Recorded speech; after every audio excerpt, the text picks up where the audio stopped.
Hi, my name is Pat O'Meara. I'm the CEO and chairman of Inveniam.io, and I'm excited to be here today talking to you about the distributed data economy as we move away from centralized data where people have misused and there's been malfeasance as it relates to large entities both storing individuals and corporates' data as well as acting as an oracle and taking advantage of those positions. And we're seeing this move to a distributed data economy or distributed data reality. And as corporations begin to store their own data, maintain control of their own data, there's a real need to verify and validate that data over time, and where third parties can rely upon that data and trust it, and that's what Inveniam.io does. But what we're going to do today is talk about how this distributed data economy and the unique trust that we can impart on the performance of those assets is going to bring a massive amount of liquidity into the private markets, particularly surrounding commercial real estate, private equity, and private credit as those trade and as we price those assets and create a mechanism for price discovery around those assets.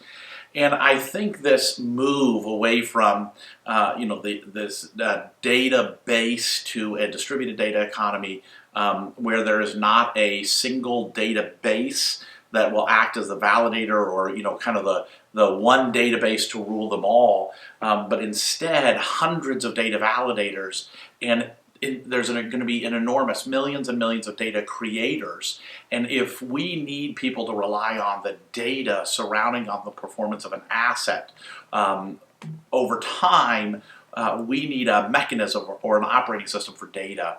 And that's what Inveniam.io is doing. And this is going to drive, with this credential to data, the ability to relate an asset's performance to other data sets. We're going to be able to correlate that data, and we're going to be able to then price those assets according to a sophisticated model with fully observable inputs where all of the data relating to the performance of the asset is observable, it is auditable. It's going to be able to be seen as immutable. But in addition to this, what we're going to be able to see is the correlation of that asset to those other assets that have traded in period. And this is enormously important. And what it's going to do is it's going to drive more liquidity into the private markets, because the better data and the ability to get better comps is going to open up the door for additional types of investors from a fiduciary standpoint to come in. We're going to see better capital treatment on people's balance sheets, moving assets from level 3 to level 2. And we're going to facilitate those who currently own those assets able to trade them and manage risk in a more effective manner, all based on more efficient data. And that more efficient data usage is really built on a core technology called robotic process automation, or RPA. And what this is where Inveniam uses our software to go in on a daily, weekly, monthly basis. We're a thin overlay on somebody's data systems. And what we're doing is we're credentialing that data at its place of rest, where we're not sending data all over the place, but rather we're credentialing the data at its place of rest, providing permissioned access, time-based access to see this data at its place of origin. And so at its place of origin, as it's being created, what we're doing is using this RPA, or robotic process automation, on a daily, weekly, monthly, quarterly basis, looking and saying, is this the most up-to-date information? Then we digitally certify it using kind of a type of cryptography to make sure that it hasn't been altered in any way, shape, or form. We index it, we field it, and then we validate it with asynchronous or alternative data sets that allow us to prove the validity of that data. And so what we're doing is we are using this as a mechanism to create a data room with no actual data in it. It's a federated data room with pointers back to the places of rest, where that data room is always up to date. It's evergreen. That asset is always ready for sale. And what we're doing is creating from that the ability to push this credentialed data into tools, right? And this data verified by Inveniam, we're able to push into tools. And we're pushing this into tools like a pricing tool, right? Where we can, on a more short interval schedule, do this repeated audit, push it into tools, creating price discovery, and we're going to use repeated, predictable, consistent methods. What this means that we can do is we're going to be able to price assets. Let's use an example of a building in New York City, a commercial office building. We can take this data that's been credentialed, push it into a tool like a pricing tool. Our partner on this is Cushman & Wakefield, and they can create a USPAP compliant price on a monthly basis. That price, being USPAP compliant, means we can use this as a mark in someone's books. In addition, we can do a quarterly FOREA compliant price that literally can be used as a mark against a loan, where it can be, you can lend off of that value. And when we do that and we set this price, and we have a third party like Cushman & Wakefield who's looking at comparables that are happening in period. In addition to this, what we're doing is we're using a sophisticated model, and all of the inputs are fully observable, meaning an auditor like Deloitte, another one of our partners, who can come in and look at all of the data and either see the source data, they can see the data as it was created in the systems, but then they can correlate that to forms of validation, i.e. taking YARDA data, connecting it to bank statements and to the underlying leases. We can literally make those assets inputs what are called level 2 inputs or fully observable inputs. With those three elements, we can literally move an asset from a level 3 asset, which is an illiquid asset, to a level 2 asset, which is a marketable alternative. And that has massive impact for insurance companies, for banks, for markets themselves, where we repeatedly gather this data in a manner where we're credentialing in its place of rest. We have the ability to push it into this other tool and on a repeated, consistent, reliable basis, create a price. What we're doing is when we see a price that's way out of band for what that is, it might not mean that the asset has lost all its value. It might actually mean that there's a dislocation in the marketplace itself. And what we're doing is with this better data and moving an asset from a level 3 to a level 2, we are going to change the markets themselves dramatically. And so an insurance company who's holding these assets on their balance sheet, commercial real estate, let's call it in a Schedule BA. That Schedule BA, you have a 20% capital reserve requirement. In Schedule A, you have a 10%. Through the use of the software and the movement of how it's treated, we can move that from Schedule BA to Schedule A and literally release 50% of the capital associated with this. This, for pension plans, this changes how they hold it from a perspective of what they're allowed to put in by policy from what's level 3 to level 2. Public institutions, universities, healthcare systems, how they carry their assets. And this is going to unlock value pretty dramatically.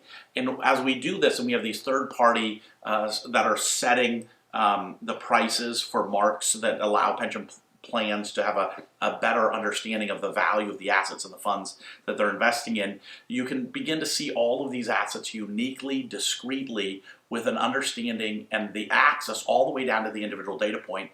And what you're going to see is the ability for data to reference each other.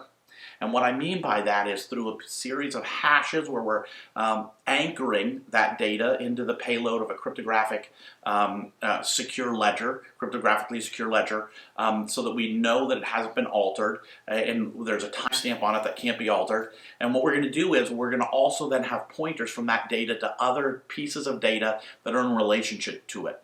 And what happens with that is we begin to see probabilistic determination as to the truth of individual pieces of data.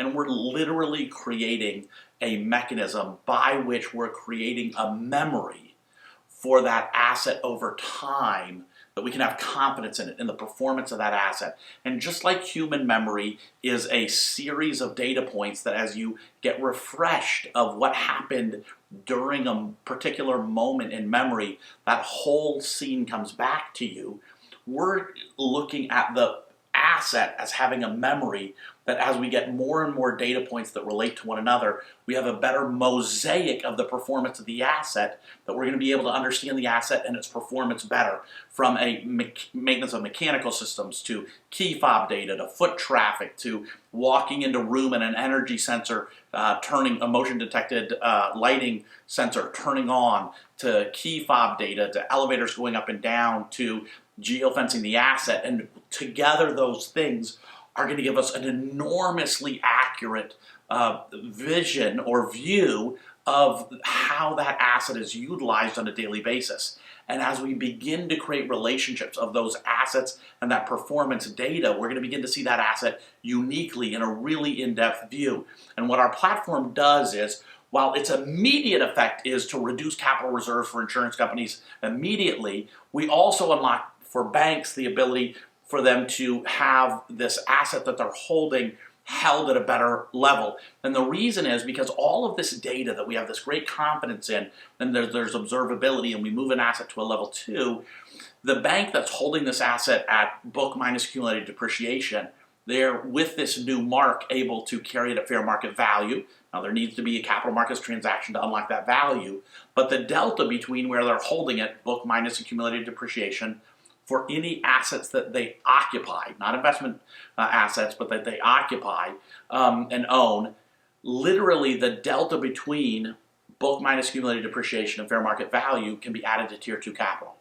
That's massive impact. We're literally talking billions to tens of billions of dollars of unlocking of Tier 2 capital for banks. And that affects capital at risk, that affects value at risk calculations. It's enormously important. But in addition to this, what we're going to see is better carrying, release of capital, balance sheet optimization, but also market performance itself. Because as we have better granular data about how the specific asset relates, when I want to go buy that asset in the future, instead of doing 180 days of diligence, then I put a bid in that's subject to 120 days of further diligence. When we can stipulate performance of that asset, and I can compare it against a multiplicity of KPIs against my own portfolio of like assets, my cycle time to decide to buy it and to diligence it has been shortened dramatically, so we can focus on one thing, which is bid versus ask. And as we stipulate performance of these assets, and we dramatically compress the time horizon to execute a trade, what we're going to see on this is the ability for us to go into assets quicker, go out of assets quicker, and not only that, we're going to start seeing comparative performance of one asset to another. And as there are enough of these assets that we have a collection, we're going to begin to see things like individual assets being listed on a technical basis on exchanges. And we're going to then start to see and have the ability to create indexes that are not related to a real estate investment trust that may or may not have a good coverage in one locale or another, and it's a dirty hedge because they own things that are a representation of what they could buy at the time versus really that MSA. And what we're going to see is better indications of real estate's performance from one MSA to another. And as we do that, we're going to see the ability to create derivatives where we can hedge. We're going to start to risk more appropriately, where we're going to see alpha generated as large allocators of capital come in and they start to see not just one asset trade off of another asset and see where there's value, but one market trade off of another, whether it's Des Moines trading away from Kansas City or Copenhagen trading away from Edinburgh. But what we're going to see is this real ability for large allocators of capital to begin to bring liquidity into the markets, predicated on good data that they can trust and analyze and see comparative performance. And so as we do this, we're going to see smart buildings have more value than the typical stakeholders, right? Right now, stakeholders for smart buildings are the occupants and those who maintain the buildings, but the stakeholder of the equity owner hasn't cared if it's been a smart building or not. Now what we're going to see is owners of these buildings, as smart buildings come online, they're going to reduce their cost of capital because a bank who is, an insurance company who might be providing a CML loan to them, how they reserve that loan is going to be characterized differently because they have better data on that asset. And as they do that, suddenly their cost of capital as an insurance company is going to be reduced, which should pass on to the borrower. In addition, as an equity owner in this building, as an insurance company, I can have dramatically reduced cost of equity, 50% release of capital. And as I look at that and I say, here's an opportunity for me to, optimize my balance sheet, the smart building industry is going to be driven by a whole new set of stakeholders where the return is immediate. And so we think, value add for real estate isn't going to just be, putting new countertops and paints and cabinets into a building, but actually taking a dumb building and making it smarter, and then taking that data, relating it to other buildings within data sets, and being able to mark its performance. And what we're seeing in here, and what we're going to see over time, is data that can be trusted by third parties as it's allowed to see that data, but as it sits in the building owner's own systems. It's fully observable on a permissioned basis. It's granular, and we're going to see better data on these individual assets than we see on REITs across their entire portfolio. And we're going to see really deep, granular information that's gathered off of data that we're going to then be able to turn into knowledge and wisdom, where we see where alpha can be generated. And this trust, if it's built right, that the data is complete, it hasn't been altered, that it's been indexed correctly, that it's been fully fielded, so it's high functioning, and it's been validated. As that's fully put together, we're going to see a release of capital, right? And that release of capital is going to come because the accounting treatment's been changed as we move an asset from Schedule BA to Schedule A, with Deloitte validating that and preparing the documentation needed to provide a schedule change. Or we're getting monthly prices from Cushman and Wakefield, so that we've got better comps and better marks on an asset. And what we're going to see is speed of close. We're going to see speed of analysis that's much greater, and we're going to see not only release of capital because of better regulatory treatment, but we're going to see an increase of capital into these asset classes. It's going to be just like what happened with high yield bonds when they went from level 3 to level 2, and there was an explosion of capital into it, and the trading of that went through the roof. We're going to see this in private credit. We're going to see this in PE. We're going to see this in CRE, and it's all predicated on one thing: better data that using RPA is going to be able to be collected on a repeated basis, that's evergreen, and it's anchored into cryptographically secure ledger that people can know it hasn't been altered, and then it's related to other data sets, whether it's alternative data sets, asynchronous data, or source documentation itself, and it's fully observable.